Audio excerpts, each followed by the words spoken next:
I'd like to share my authentic low-carb pizza sauce recipe. I've been making it for 20 years now.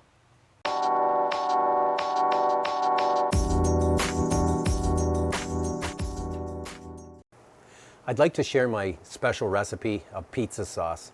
It's real Italian pizza sauce. I've only shared it with my daughters, and now I'm going to share with you. I've been cooking it for 20 years now, and it's very easy to make. This recipe has 16 carbs in the whole recipe, and we would get 4 pizzas out of that. So, or whatever you're cooking. We're going to be cooking some stuff like chicken parm, veal scallopini, zucchini boats, and this pizza sauce is very low carb, and it's pretty easy to make. We're going to put in a tablespoon of olive oil, extra virgin olive oil, a tablespoon of butter, and we're going to put in 2 cloves of minced garlic, 1/8 of a teaspoon of aniseed or anise, and I've got some oregano here. That's a teaspoon, and some pepper flakes. And we're just going to stir this around for a minute, just till it, just till the garlic cooks. Okay, that's nice and fragrant now. These are San Marzano tomatoes. That's the tomato of choice, right? We're not in Italy, but canned tomatoes, San Marzano, and you want to puree them up. This is 15 ounces.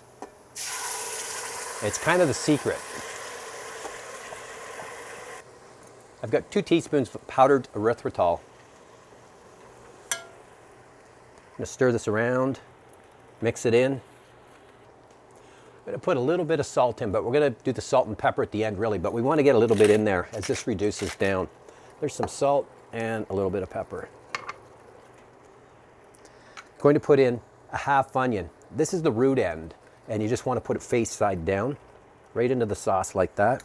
And another important part is fresh basil or basil, a 6-inch sprig, and that's going to go in. And we'll just bury that right in there. This pizza sauce smells fantastic. It took about 35 minutes in total to reduce it by half. If you want to see a detailed recipe for the pizza sauce, there's a little button below the video right here that says show more, and that's where I put all of my recipes actually. Next up is going to be pizza dough, and we're going to use this sauce. And if you need to double the recipe, you can certainly do that and freeze it. No problem with that. I'm just going to plate this up and taste it for salt, and I'll show you what it looks like. I'm not going to add any more salt or pepper. I think it's just perfect. It's so concentrated, so Italian. It smells great. I discarded the onion, and I left the basil in with the sauce because I like to sneak that onto the pizza. It's really yummy. Thanks for watching.